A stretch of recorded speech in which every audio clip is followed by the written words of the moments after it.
Por que a senhora estava apavorada e ninguém da sua própria família acreditou nela? Foi essa pergunta, simples e cortante como uma lâmina, que começou a corroer a rotina calma da mansão Vasconcelos. Rosa entrou pela cozinha às 6 da manhã como sempre fazia. O sol ainda fazia a curva no horizonte, e a casa parecia um organismo que respirava devagar. Portas se abrindo com cuidado, o som de passos no carpete, o relógio antigo tocando as horas. Ela gostava do começo do dia. Era quando havia menos vozes, e o trabalho podia se transformar em cuidado. Passava o pano no corrimão, ajeitava as cortinas, preparava a chaleira. Conhecia cada recanto daquela casa, como conhecia as palmas de suas mãos. E conhecia também as pessoas que a habitavam, por perto e de longe. Dona Célia dormia no quarto de sempre, a janela voltada para o jardim. Tinha 80 e poucos anos. Pele fina, cabelo prateado sempre preso num coque. Havia quem a chamasse de mãe do empresário, com uma reverência rotineira. Outros, com uma distância que não escondia o desconforto. Havia um medo sutil de tocar o que era dos ricos. Havia também apatia, costume e explicações prontas. É da idade. Foi o remédio. Coisa de médico. Para Rosa, porém, Dona Célia era simplesmente Dona Célia, a senhora que gostava de chá com limão e que, às vezes, pedia que a neta de estimação a lesse um trecho de jornal. Rosa aprendeu a escutar as pequenas queixas. A mão que tremia, a fome que desaparecia, as noites mais longas. Naquela manhã, quando entrou no quarto para ajudar a arrumar a cama, encontrou Dona Célia sentada, o rosto contraído, as mãos fechadas no lençol. Os olhos pareciam maiores, mais assustados do que o habitual. Eles não me escutam, Rosa, murmurou a senhora, a voz um fio. Já pedi para alguém me ajudar e ninguém veio. As palavras caíram na cozinha como chuva fina. Rosa inclinou-se, tomou a mão frágil. Havia no aperto uma pressa dócil, quase vergonha por pedir. Era uma súplica muda, cheia de medo. O que aconteceu, Dona Célia? Perguntou Rosa, apertando os dedos para devolver algum calor. Eu sentia uma queimação, uma náusea, alguém mexendo no meu copo. E quando eu olho, já está diferente. Eu peço socorro e ninguém acredita. Eles dizem que é a idade. A senhora olhou para o corredor, para os quadros, como se procurasse ali uma resposta que não vinha. Eu tenho medo, Rosa. Tenho medo de morrer assim, devagar, sem que ninguém entenda. Rosa tentou tranquilizá-la com voz baixa, oferecendo chá, ajeitando a almofada. Mas a inquietação que ficou no peito da mulher foi outra coisa. Um nó que não se desfazia. Ela desligou o fogo, levou o copo com cuidado e viu algo na bancada da cozinha que fez a garganta apertar. Um pequeno frasco transparente, sem rótulo, com um líquido claro, escondido entre potes de tempero. Era algo que não deveria estar ali, não num lugar onde a família guardava objetos de uso. O frasco parecia ter sido colocado de qualquer jeito, como se não se importassem que fosse visto, ou como se quem o colocara supusesse que ninguém realmente olhava. Ela lembrou da mão de Dona Célia naquela manhã, da fala tensa, do olhar que implorava. Não era divagação de velha. Não era só a solidão que afligia a senhora. Havia algo concreto, e Rosa sentiu o peso da responsabilidade descendo sobre os ombros como uma chuva pesada. A mansão pertencia a Eduardo Vasconcelos, um homem conhecido em Campinas e além. Empresário, dono de uma rede de lojas, de uma imagem impecável em almoços e convenções. Ao lado dele, nos retratos, sempre de sorriso frio, estava Vera, a esposa, elegante, controlada, a dona das tardes de filtro no jardim, a pessoa que fazia a casa parecer ordenada até quando algo internamente se desfazia. Havia ainda um pequeno círculo de funcionários, pessoas que iam e vinham, cada qual com sua história. Rosa era parte furtiva desse universo. Estava todos os dias, mas parecia invisível quando as decisões importantes eram tomadas. Naquele dia, Rosa guardou o frasco em sua bolsa com mãos que tremiam. Não sabia o que havia ali, não queria imaginar o pior. E, ao mesmo tempo, sabia que algo não se encaixava. A princípio pensou em contar a Eduardo, ir direto ao dono. Mas conhecia a dinâmica da casa. Falar significava, muitas vezes, ser interrompida por explicações prontas, por olhos que não queriam ver. E quando a própria família decide que a história tem um destino, é a idade. Dificilmente mudam suas certezas por palavras de uma empregada. Nos dias que se seguiram, o quadro se repetiu. Dona Célia pedia ajuda, e a resposta era sempre a mesma. É o cansaço. Vamos chamar o médico. Melhora depois do descanso. Vinham médicos, exames, prescrições que não pareciam aliviar. Havia momentos em que a idosa parecia bem, outros em que caía num torpor que assustava. Às vezes, a cama amanhecia com manchas diferentes, ou a comida tinha um gosto estranho. E sempre, a justificativa vinha com descaso ou pressa. Rosa anotava mentalmente cada ocorrência, cada hora, cada copo descartado, cada xícara lavada sem cuidado. Anotava também os pequenos detalhes que a maioria não via. A presença de Vera na cozinha em determinadas manhãs, o relógio que parecia marcar menos tempo quando a senhora adoecia, o frasco que milagrosamente reaparecia. Surgiu então uma voz no meio do silêncio. A voz de Dona Célia, que uma noite, olhando para Rosa com olhos molhados, disse mais alto do que esperava. Eu não quero morrer assim. Me escute, eu sinto. Alguém está fazendo isso. A família ouviu, mas não escutou. Houve até gentileza nas palavras. Eduardo segurou a mão da mãe e prometeu que tudo seria melhor. Vera ofereceu cuidados e sorriu com aquele tom de quem organiza destinos. Mas, no fundo, a família já traçava um caminho para a explicação. Era a idade, um mal que acomete as pessoas doentes, variações no remédio. Médicos repetiram termos que soavam como confissões. Síndrome do idoso, descompensação natural. A casa fechava o assunto com ironia educada, e Dona Célia continuava a olhar com medo as xícaras e a pedir ajuda com uma simplicidade que doía. Rosa ouviu as conversas, ouviu as justificativas, e naquela noite não conseguiu dormir. Foi para a cozinha buscar água e encontrou na prateleira onde fora colocado o frasco antes, marcas. Gotas secas como lágrimas abandonadas. O estômago dela revirou. Não queria acreditar, mas também não podia permanecer imóvel. Ser mulher de serviço era, naquele lar, ocupar a posição de quem assume, sem aplausos, uma responsabilidade. Ela decidiria o que podia fazer com aquilo que sabia. Havia risco. Rosa pensou nas possíveis consequências. Perder o emprego, ser acusada de mentir, afundar numa dificuldade que poucas pessoas dariam ouvido. Lembrou-se do rosto de Dona Célia, aquele pedido desesperado, e a dúvida fugiu. Coragem não é ausência de medo, é agir apesar dele. Ela precisava de algo que valesse mais que sua palavra naquele universo. Sem provas, dizia a experiência, uma denúncia era só um sussurro. Rosa parou no canto da cozinha e fez uma oração baixa, sem cerimônias, pedindo força. Um pedido simples, dirigido ao Deus que aprendeu a chamar nas noites de aflição. Não esperava milagres, esperava clareza para os passos. A fé dela era pequena, prática, como um lenço que se usa para enxugar os olhos e seguir em frente. No dia seguinte, decidiu que precisava de ajuda técnica.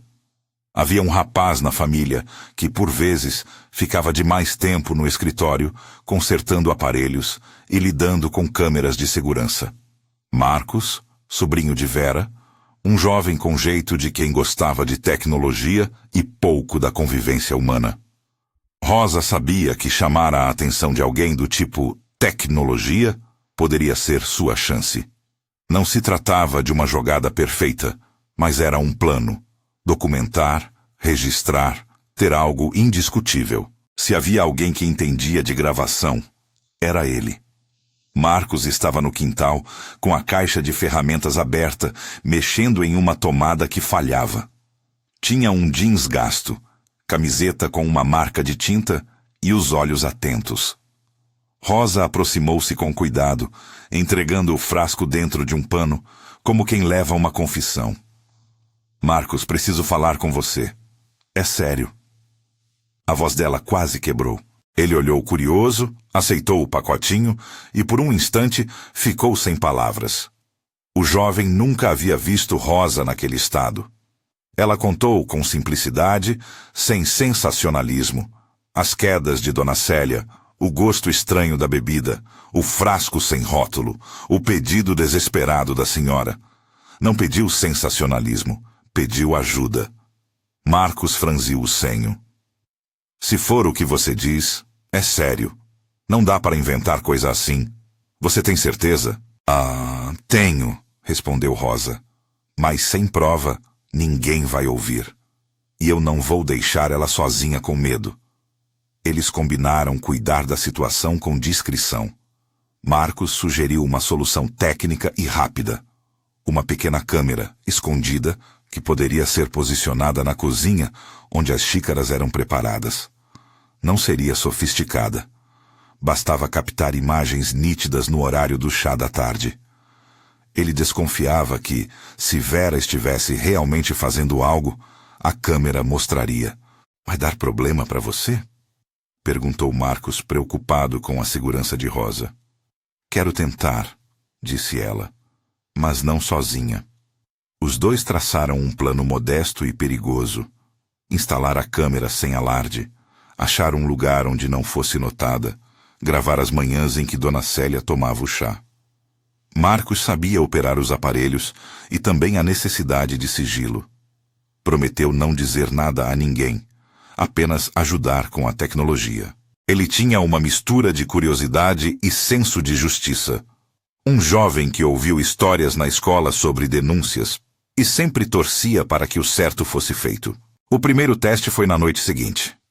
Eles entraram na cozinha como quem entra numa cerimônia secreta. Rosa com o coração nas mãos. Marcos com a caixa de ferramentas. A câmera era pequena. Parecia um olho discreto. Pausaram diante da bancada, mediram a luz, escolheram um ponto que não fosse de fácil visão e onde a câmera poderia pegar quem mexesse na chaleira. Colocaram o aparelho num recanto atrás de um pote de biscoitos, um lugar que ninguém tocava com frequência. A imagem precisava ser clara, o ângulo fiel.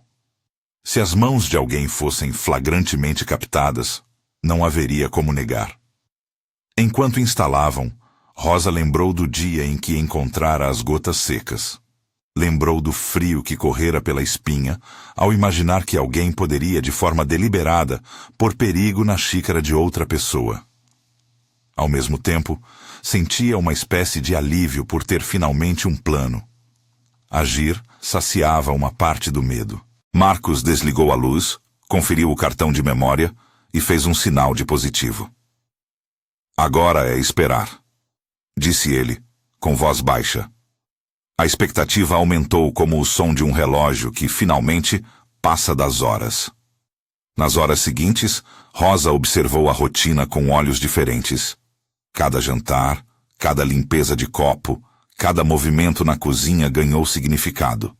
Havia, de repente, uma tensão que cortava o ar. Seu trabalho continuava. Limpar, organizar, cuidar de roupas, fazer a cama. Mas cada tarefa tinha agora dupla função: manter a casa em ordem e, ao mesmo tempo, vigiar. Por dias, nada parecia acontecer. Havia aquela alternância cruel. Manhãs sem incidentes, tardes cheias de sorrisos, e noites em que Dona Célia acordava com náuseas, os lábios secos, o olhar perdido. Médicos repetiam exames sem conclusões cataclísmicas. A vida, para quem não percebia, continuava inalterada. Para Rosa, cada sorriso de Vera era uma máscara que escondia uma inquietação. Havia fim de semana em que Vera oferecia chá com geleia para a mãe, outras em que se ausentava por horas. Muitas perguntas ficaram sem resposta. E então veio a manhã em que a senhora olhou para Rosa com olhos quase sem vida e num fio de voz sussurrou: "Alguém está me matando aos poucos, Rosa. Me ajuda, por favor." Rosa sentiu o peso daquele "por favor" como uma chama que aquece e queima. Sabia que se tivesse provas, a resposta poderia vir mais rápida. Sem provas, o pedido poderia extinguir-se na rotina dominante. Precisava que aquele apelo se transformasse em algo incontestável. A câmera, que agora ficava silenciosa e invisível na prateleira, seria o único testemunho que poderia derrubar a muralha de descrença. Os dias passavam e a tensão se acumulava. Rosa se viu fazendo observações que pareciam invasivas. Anotava horários, quem entrou e saiu, que xícara fora usada, a posição de cada frasco na prateleira. Não gostava de sentir-se espionando, mas sabia que o risco de não agir era maior. Em seu bloco de notas, entre rascunhos, rizomas de pensamentos e recados, desenhou tabelas mentais. Dia 3, Vera na cozinha às 9h10. Dia 4, Dona Célia recusa chá. Dia 5, manchas no lençol. Eram fragmentos que, reunidos, poderiam formar um corpo de evidências. O trabalho de Rosa transformou-se em vigilância cuidadosa, quase materna. Ela sentia, a cada dia, o peso de sua invisibilidade social. Pessoas importantes não a olhavam nos olhos nas reuniões de família. Eram olhares rápidos, que iam de um lado a outro, sem querer ver. Mas invisibilidade não é falta de poder. Muitas vezes é a condição que permite ver o que ninguém quer. Rosa via. Viu também, em noites em que voltava do mercado, a figura de Vera caminhando pelos corredores com uma agilidade fria demais para alguém que dizia cuidar da mãe. Era uma caminhada precisa, calculada. Marcos avisava que o cartão de memória ocupava dias de gravação. "A câmera pega tudo", disse ele olhando o aparelho com respeito. "Tem que esperar." Havia, porém, momentos em que a esperança vacilava. Rosa olhava o rosto da dona e sentia culpa por não ter feito isso antes. Pensava no que poderia ter ocorrido se tivesse percebido mais cedo. A questão de responsabilidade a assombrava, mas não a paralisava. Decidiu então que observaria também fora de horários previstos, no final da tarde, na hora do jantar, quando a casa parecia relaxar. Era preciso encontrar um padrão, uma rotina que se repetisse.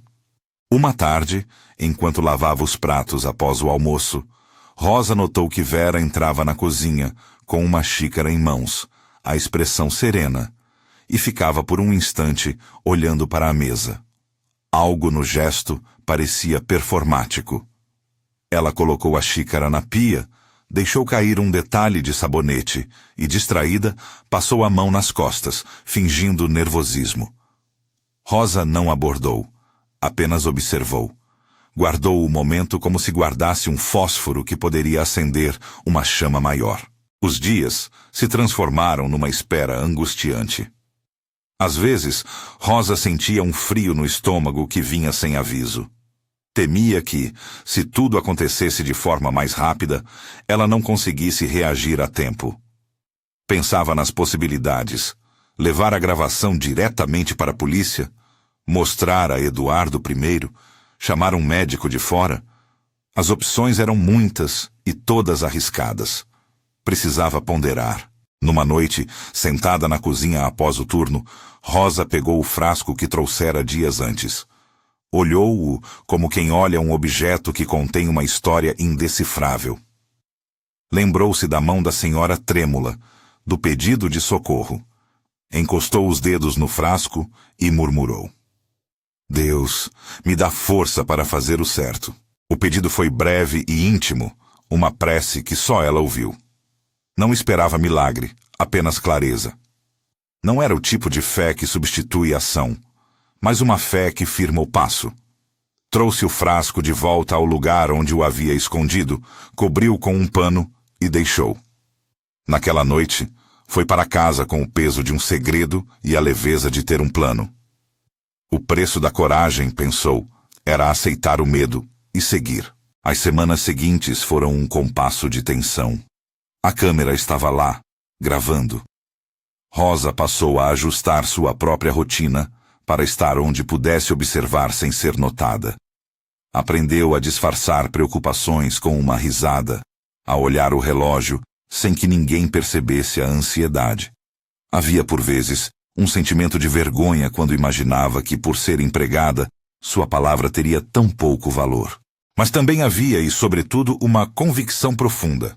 Se algo acontecesse com Dona Célia, haveria uma responsabilidade moral que não poderia ser evitada. Marcos passou a enviar-lhe mensagens discretas. Instalei no dia 9. Vou buscar hoje à noite para ver o que pegou. Tem algo estranho. Rosa respondia com poucas palavras, porque o telefone era sempre um risco. No trabalho, evitava olhar para a sala de estar quando a família estava reunida. Sabia que no momento da revelação, as reações poderiam ser intensas. Preferia preparar-se. E foi numa tarde de sábado que o acaso trouxe um adendo inesperado ao plano. Dona Célia, sem muito aviso, recusou comer. Ficou reclinada numa poltrona, as mãos no colo, olhos como a velhice que não se persuade. Pediu com pressa por Rosa. Não quero ficar sozinha. Fique comigo, por favor. Rosa sentou-se e segurou a mão da senhora. Havia um misto de ternura e urgência no pedido. Fez chá, levou uma manta, conversaram de coisas pequenas, sobre o jardim, sobre a antiga cidade onde Rosa crescera, sobre os netos que vinham visitar raramente. Em certo momento, a senhora fechou os olhos e num sussurro disse: "Se alguém me proteger, que seja quem me olhe. Eu sei quando alguém vê." A frase ficou com Rosa. Pareceu-lhe que a senhora sabia de algo que outros fingiam ignorar. Havia naquela fala um reconhecimento implícito, a valorização de quem observa em silêncio, de quem cuida sem holofotes. Rosa saiu daquele encontro com um novo combustível. Não era apenas uma missão técnica, era um dever humano. Era por isso que na manhã seguinte ela acordou cedo, foi à cozinha e conferiu a câmera disfarçada, como se cumprimentasse um companheiro. Marcos disse que, talvez, em alguns dias, teriam algo conclusivo. Mas Rosa pensava que a vida não esperava por conclusões. Estava pronta para o dia em que o aparelho registrasse o que precisava ser visto. Se alguém derramara gotas no copo da senhora, isso apareceria em imagens. Se algo diferente acontecesse também. Enquanto esperava, ela continuava sua rotina, mas com uma tensão constante. Observava Vera com mais atenção. Observava Eduardo com os olhos de quem sabe medir o efeito de uma notícia na expressão. Eduardo, quando aparecia, era frio de fachada, mas tinha momentos de fragilidade que Rosa quase podia tocar. Lembranças de uma mãe que cuidou dele quando menino. Ele se mostrava quando coordenava reuniões por telefone, com pastas e relatórios. A relação entre ele e a mãe era de respeito distante, de afeto medido. Em uma noite, ouviu-se um choro abafado vindo do escritório. Rosa não foi bisbilhotar. Sabia que os lamentos privados guardavam verdades difíceis. Mas algo na casa mudara. O silêncio estava menos pesado, porque havia um fio de possibilidade. Havia, ao menos, a esperança de que a verdade poderia vir à tona. A câmera continuava a gravar, imóvel, como um olho escondido. Rosa imaginava a cena sendo captada. Uma mão inclinando-se sobre uma xícara, um gesto discreto, a repetição exata como se fosse uma coreografia. Sabia que precisava manter a calma, cuidar para que nada a descobrisse. E, acima de tudo, precisava preparar-se para a dor que poderia vir quando a imagem aparecesse, porque, ao mesmo tempo que ela podia libertar a senhora e punir um erro, poderia também quebrar a paz aparente da família. Nas mãos de Rosa, aquela possibilidade era um fardo e uma libertação. Aprendeu a administrar o medo, o custo de ser a voz que insiste em olhar quando o resto prefere desviar o olhar.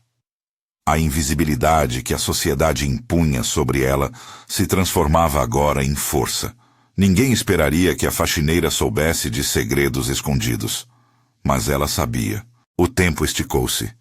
Havia dias em que a mãe de Eduardo passava horas na cama, o semblante cada vez mais frágil. Médicos faziam visitas rotineiras e eram solenes nas palavras. A família a aceitava. Apenas Rosa notava que as crises sempre vinham após certos encontros na cozinha, certos chás oferecidos com risos leves. A rotina que antes era monótona passou a ser um mapa de suspeitas. Cada rota daquele mapa tinha marcas que só olhos atentos identificavam.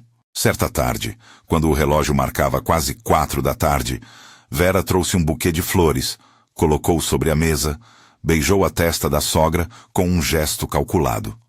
Eduardo fez uma ligação e saiu. A casa ficou em uma quietude tensa. Rosa lavava a louça e, por acaso, derrubou uma colher no chão. Vera olhou, franzindo a testa. Em seguida sorriu com a cordialidade daquela mulher que não tolerava transtornos. Rosa sentiu um nó no estômago ao ver Vera se movimentar com naturalidade. Era impossível não pensar que o perigo podia estar disfarçado sob elegância. Os dias se juntavam como quadros de um filme que Rosa sabia que, em breve, teria que projetar para alguém. Teria que decidir quando e a quem mostraria as imagens. Havia, claro, alternativas. A polícia, o próprio Eduardo, um médico independente. Cada escolha trazia consequências diferentes. Mas Rosa guardava a escolha para quando a prova fosse clara, incontestável. Era essa a única forma de garantir que a proteção de Dona Célia não fosse avaliada pela palavra de uma empregada contra a narrativa confortável de uma família de prestígio. Na manhã em que o calendário marcou exatamente 2 semanas após a instalação da câmera, Rosa chegou cedo, como de costume. O sol entrava na cozinha em faixas largas e douradas. O aparelho escondido estava inalterado, como se fosse um pedaço do móvel. Rosa sentiu uma mistura de ansiedade e resignação.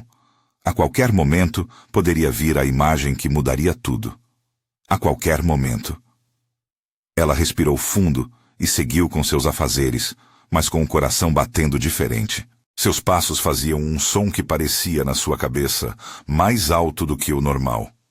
E foi nesse compasso, nesse silêncio cheio de possibilidades, que uma voz fraca, do quarto, soou com pressa.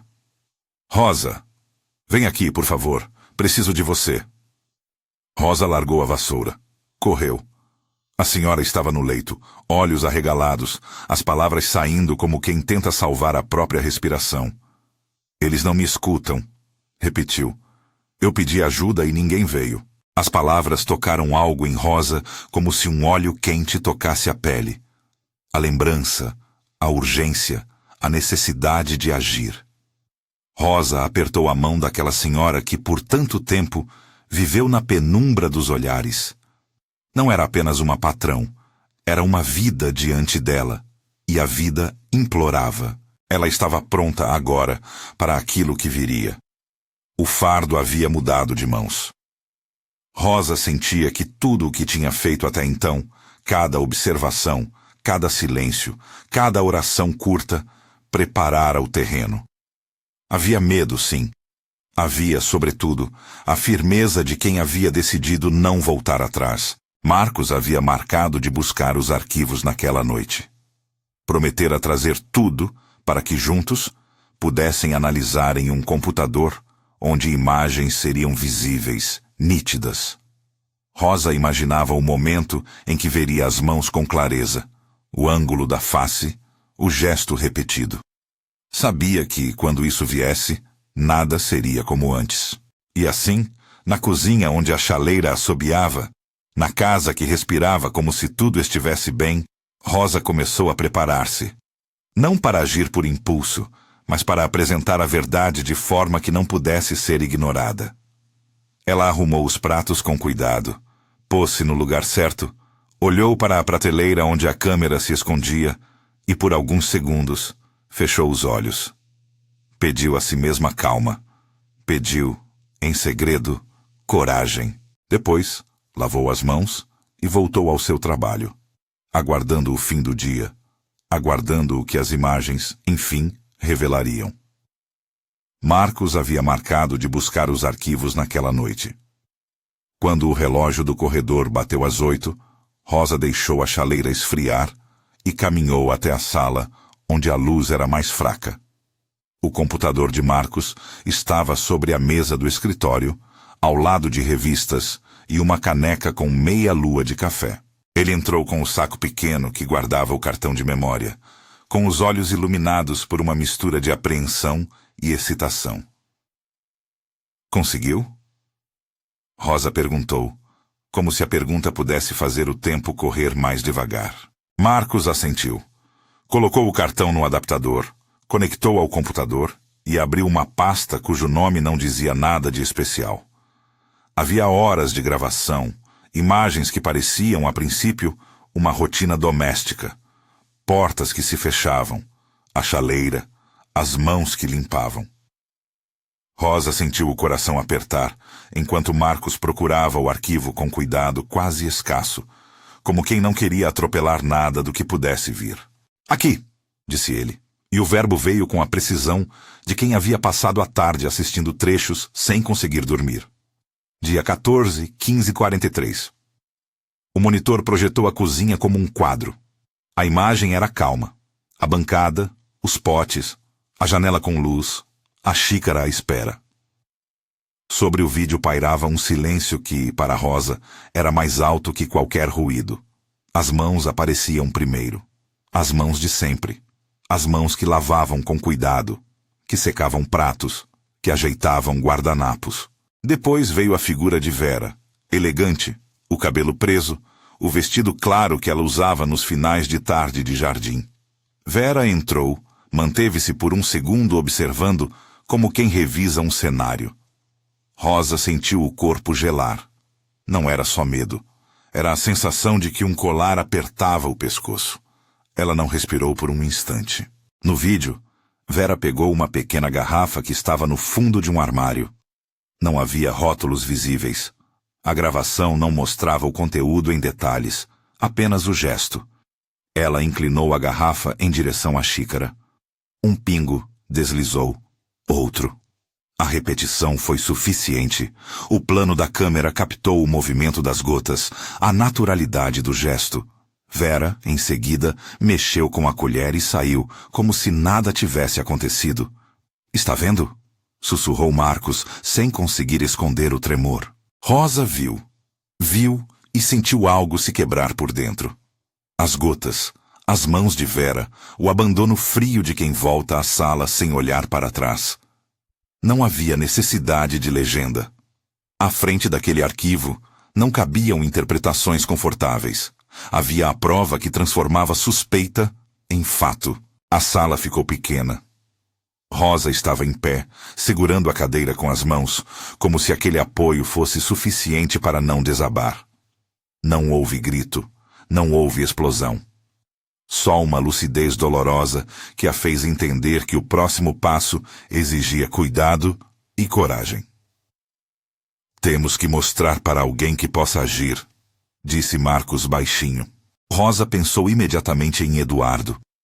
Era ele quem, naquele lar, detinha autoridade suficiente para tomar decisões rápidas.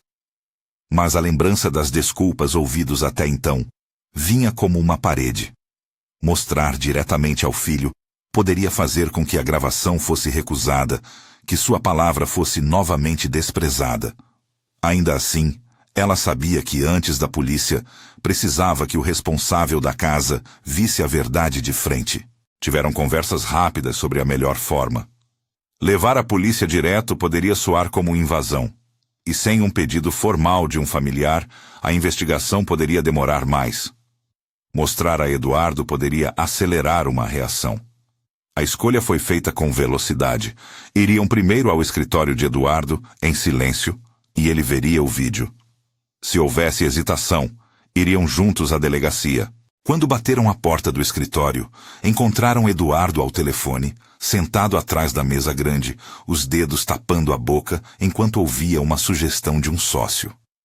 A expressão dele era a mesma que os anúncios mostravam: controle. Mas havia uma linha de preocupação no rosto que não costumava aparecer nos eventos. Talvez fosse a idade da mãe, pensou Rosa. Talvez fosse a consciência de que, quando a família vacina a própria imagem contra a desordem, há sempre pequenos tremores. Eduardo? Rosa disse, com a voz que tentava manter firme. Ele desligou e fez um gesto para que se aproximassem. O escritório tinha paredes revestidas de madeira, diplomas e fotografias de contratos. A presença de Rosa ali parecia deslocada, e ela sentiu isso.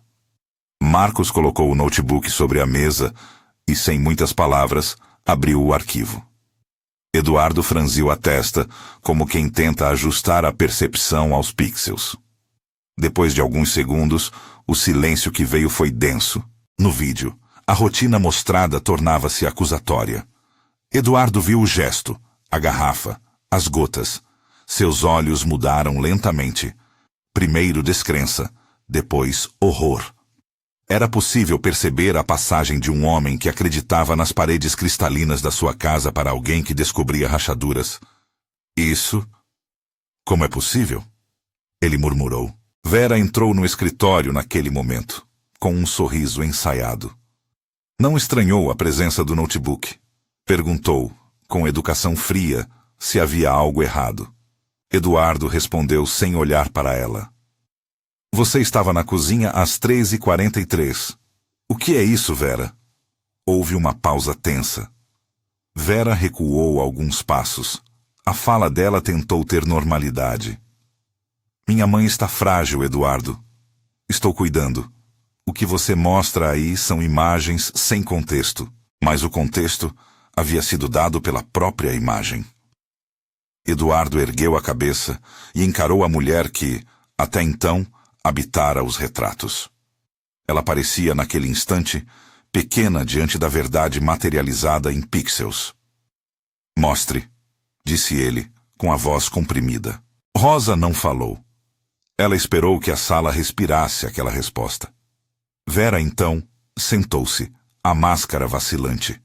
Havia um silêncio que contava a história do que veio depois. Palavras truncadas, justificativas hesitantes. Vera tentou a estratégia da confusão. Eu usei apenas um remédio. Foi para aliviar. Só uma vez. Havia nas explicações a tentativa de reduzir a ação a um gesto de cuidado mal compreendido. Mas a imagem era clara, as gotas repetidas e o modo de misturar. Eduardo levantou-se de repente. A mesa foi o último degrau antes de uma tempestade controlada. Sua primeira reação foi a indignação. A presença de Rosa ali, a coragem de ter mostrado o vídeo, parecia ter despertado algo que ia além da vergonha, uma responsabilidade. Ele pegou o telefone e, sem delongas, ligou para a delegacia. Pediu que um policial viesse até a casa para registrar o caso. Não havia pressa em acusar. Havia uma necessidade de que a verdade passasse pelo escrutínio formal. Vera, nesse ínterim, fez um gesto que misturou surpresa e raiva. O rosto dela mudou de cor. Havia agora uma sombra de pânico. Chamou Eduardo de louco, insinuou que a imagem era montagem. Tentou ainda manipular sua forma de olhar, como quem tenta trocar um espelho quebrado por outro que lhe devolva uma imagem melhor. Nada surtia efeito. Quando os policiais chegaram, levaram a gravação como evidência e fizeram perguntas objetivas. Pediram que todos guardassem a calma. A presença da autoridade ajudou a transformar o rumor em processo. Os investigadores anotaram nomes, horários e relatos. O formalismo da delegacia deu ao que Rosa sentira desde as primeiras gotas uma via pela qual a justiça poderia trafegar. Não era vingança. Era procura por responsabilidade. Vera foi encaminhada para prestar esclarecimentos. Ao se ver diante de perguntas que não permitiam evasivas, a máscara caiu. Não houve um monólogo dramático, nem uma confissão arrebatadora. Houve nervosismo, a tentativa de colocar pequenos atos como gestos isolados ou mal entendidos. Ainda assim, a soma das evidências, depoimentos, imagens, o histórico de episódios, tornou-se pesada. A autoridade policial, prudente, informou que medidas seriam tomadas, perícias requisitadas e que exames complementares seriam solicitados ao laboratório para averiguar a presença de substâncias nas bebidas e no sistema de Dona Célia. A notícia se espalhou pela casa com a rapidez do vento. Alguns funcionários cochicharam nos corredores.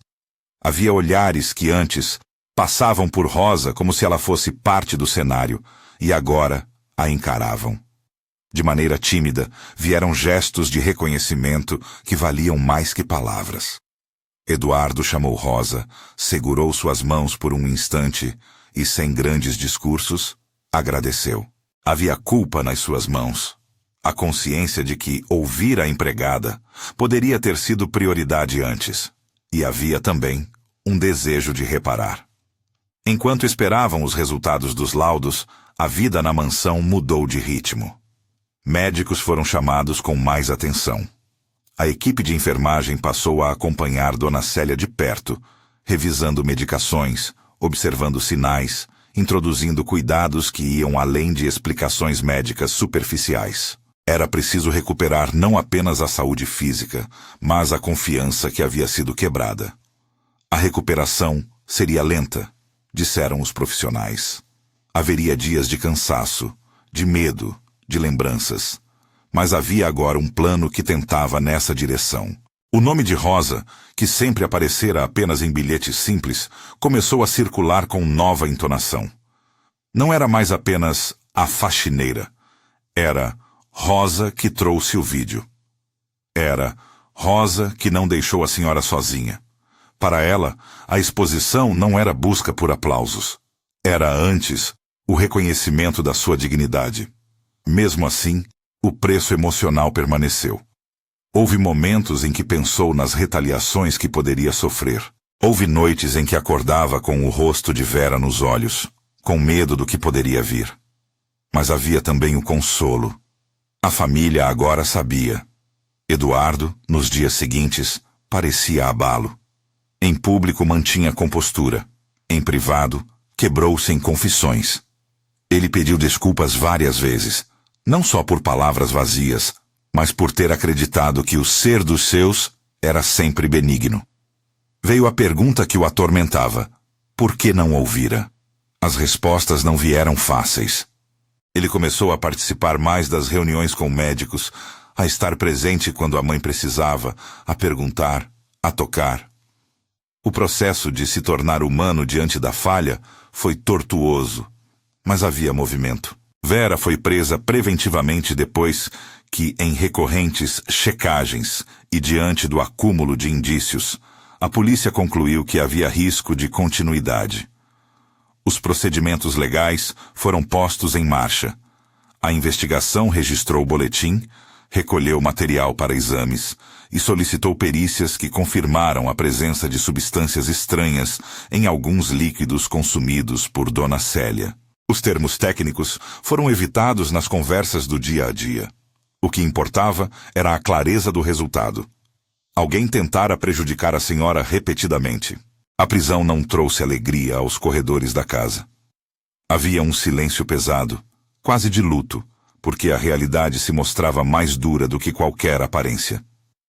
Os amigos da família se afastaram, alguns por choque, outros por conveniência. A notícia chegou ao bairro, repercutiu em conversas e nos grupos de família. Mas a pauta que pairou sobre tudo foi a coragem cotidiana. A ideia de que uma mulher, invisível na hierarquia social, havia olhado e agido. Dona Célia, quando soube da prisão, teve uma mistura de sentimentos. Teve episódio de raiva, lágrimas, confusão e depois uma serenidade que surpreendeu a todos. Ela pediu, em alguns momentos, para que não se alimentasse a tormenta do ódio. Não quero viver carregando um rancor que me consome, disse a Rosa, num encontro onde as mãos das duas se tocaram como ponte. Havia nela uma força que vinha não de esquecimento, mas de escolha. A senhora, frágil no corpo, demonstrava, em lampejos, uma serenidade que entornava a compaixão sem apagar os caminhos da justiça. No processo que se seguiu, surgiram perguntas difíceis sobre motivação. Alguns comentavam sobre dinheiro, sobre heranças, sobre campos escuros da ambição humana. Outros, mais prudentes, lembravam que motivações humanas são complexas e que a justiça deveria caminhar com provas. O que era incontestável era que a vida de muitos havia sido quebrada. A confiança, a tranquilidade. Para Rosa, a resposta não importava tanto quanto a segurança de que dali em diante ninguém mais tentaria fazer sofrer uma pessoa indefesa em nome de interesse pessoal. Enquanto isso, a recuperação de Dona Célia avançava com dias bons e dias delicados. Ela ganhou um regime de cuidados que incluía fisioterapia, acompanhamento psicológico e visitas mais constantes dos filhos e netos. O corpo foi recobrando força. A memória, que em alguns momentos parecia confusa, voltou a segurar linhas de conversa. Em muitas manhãs, a senhora olhava pela janela e respirava o jardim como se renovasse um pacto com a vida. Aquela mulher, que antes pedia ajuda e sentia-se ignorada, agora recebia olhares mais atenciosos. Não era uma transformação só externa. Era também uma rearrumação da casa para que o respeito fosse palpável. Rosa continuou a trabalhar na mansão, mas as coisas mudaram. Eduardo, com educação tardia, ofereceu-lhe um contrato formal, carteira assinada, horário definido, seguro de saúde e um salário que traduzia respeito. Não era somente o dinheiro. Era a formalização daquilo que sempre deveria ter sido: dignidade profissional. Rosa aceitou, mas sempre com cautela. Não desejava ser celebrizada, queria estabilidade. Queria que seu trabalho fosse visto como importante. A oferta veio com um pedido humano: que aceitasse também um espaço na mesa em dias especiais. Rosa recuou e, depois de pensar, concordou com um pequeno gesto. Permitir que, em almoços familiares, pudesse sentar e conversar com quem estivesse presente. Para ela, aquilo representava um sinal de igualdade. A casa passou a ter um novo código de atenção. Regras que antes pareciam óbvias: conferir frascos, anotar horários de medicação, ter uma pessoa de confiança para acompanhar entregas, foram adotadas, não como uma punição, mas como cuidado. Os funcionários sentiram a mudança e, aos poucos, a rotina ganhou um ritmo mais humano. Havia também um reconhecimento público discreto. Vizinhos que antes olhavam para Rose com indiferença passaram a acenar. Um pequeno grupo do bairro organizou uma visita ao lar para oferecer cartas de apoio. A rede humana se estendeu. No entanto, a história deixou marcas. Rosa sentiu por um tempo o peso do assédio moral de alguns olhares que não entendiam sua coragem. Houveram pessoas que sussurraram que ela quis fama ou que buscava vantagem. A resistência para ela foi um lembrete de que nem todos celebram quem corrige a injustiça. Mesmo assim, outras vozes surgiram em sua defesa. Colegas de trabalho, vizinhos, uma amiga da igreja que ofereceu um ombro para as noites de insônia. Marcos, por sua vez, recebeu elogios tímidos e também ameaças veladas por ter sido cúmplice da gravação. A coragem dele foi silenciosa. Nunca buscou holofotes. Continuou a estudar, a trabalhar com eletrônica, e passou a olhar para Rosa com um respeito que não dizia palavras. Entre os dois, cresceu um laço pautado por gratidão e cumplicidade. Eles sabiam que, sem a confiança mútua, nada seria como foi. O desenrolar do processo judicial durou meses. Havia audiências, depoimentos, relatórios. A defesa de Vera tentou construir versões que lançassem dúvidas, questionaram a autenticidade de algumas provas, alegaram que a intenção não era causar dano. Mas havia consistência nas testemunhas. funcionários que lembravam de episódios, médicos que relataram sintomas incompatíveis com simples descompensações, e o vídeo que não deixava margem para a dúvida sobre o gesto. A corte, ao receber o conjunto probatório, avançou para medidas que buscavam punir e, ao mesmo tempo, resguardar as vítimas. Quando finalmente houve a sentença que confirmou a responsabilização de Vera por tentativa de dano contra a senhora, não houve celebrações em excesso.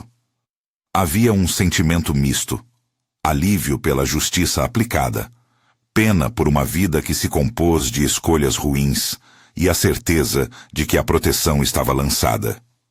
Para Rosa, a sentença não trouxe felicidade triunfante, trouxe a tranquilidade de saber que a ação tinha consequências e que agora as rotinas poderiam se recompor sem medo.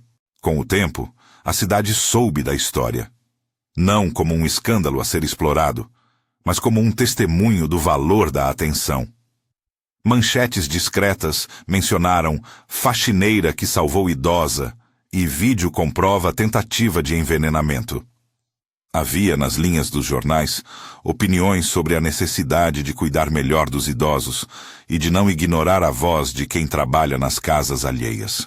A repercussão gerou debates em grupos comunitários sobre como escutar mais, como valorizar mais, como proteger quem não tem voz.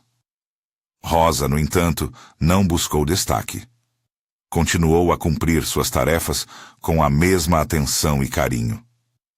Quando alguns jornalistas bateram a porta para entrevistas, ela agradeceu e explicou com simplicidade que não queria fama.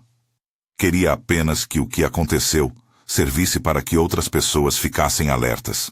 Queria que a história fosse convertida em mudança prática, não em espetáculo. A relação entre Eduardo e Rosa transformou-se de formal para humana.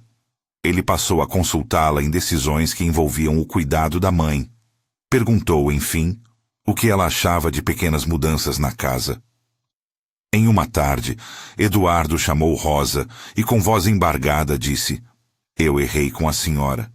Sinto muito por não ter ouvido antes. Você foi o que mais me mostrou verdade." Rosa ouviu. As palavras eram importantes, mas ela sabia que o gesto contava mais. O novo contrato, a presença na mesa, as pequenas conversas trouxeram o reparo prático que tanto precisava. Um dia, a família organizou um pequeno encontro para agradecer formalmente a Rosa. Não foi algo ostentoso. Foi uma mesa simples na varanda, com bolos e sucos, onde amigos e funcionários foram convidados. Dona Célia, agora com força suficiente para sorrir com serenidade, tomou a palavra e disse, olhando a Rosa nos olhos: "Você me ouviu quando eu pedi ajuda. Obrigada por não me deixar sozinha." As lágrimas dessa vez não foram de dor. Foram de reconhecimento. Rosa sentiu algo que talvez não se pudesse medir: o peso de uma vida reparada e o alívio de ver que o mundo, ao menos naquele círculo, decidira olhar com mais cuidado. A história, com o passar dos meses, serviu como semente.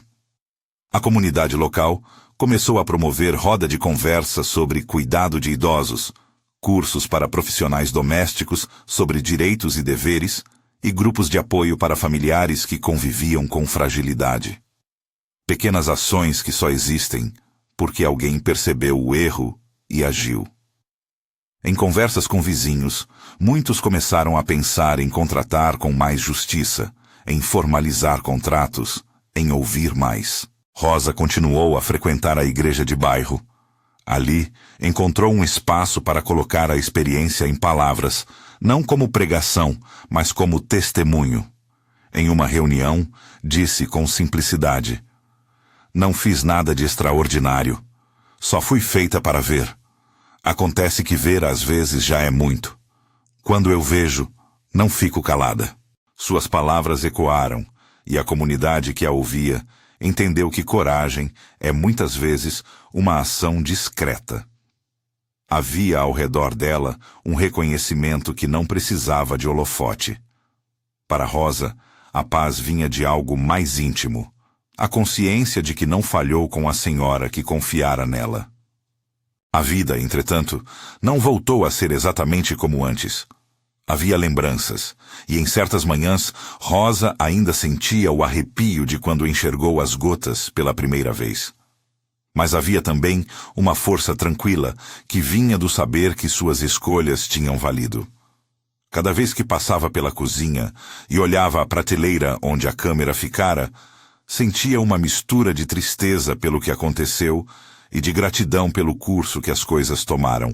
No epílogo dessa mudança, Eduardo passou a promover, em sua empresa, palestras sobre responsabilidade familiar e direito dos trabalhadores domésticos.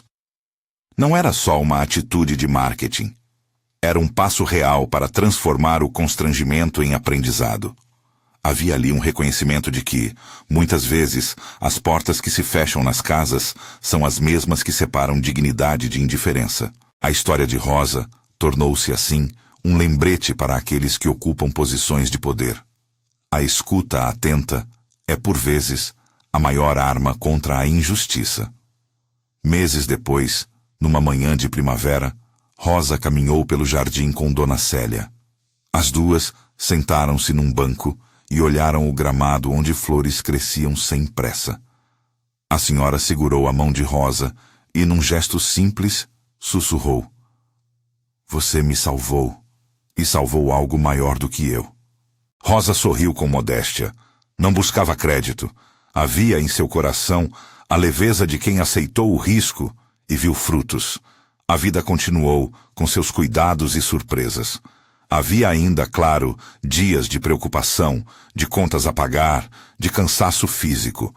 Mas havia também momentos de felicidade simples.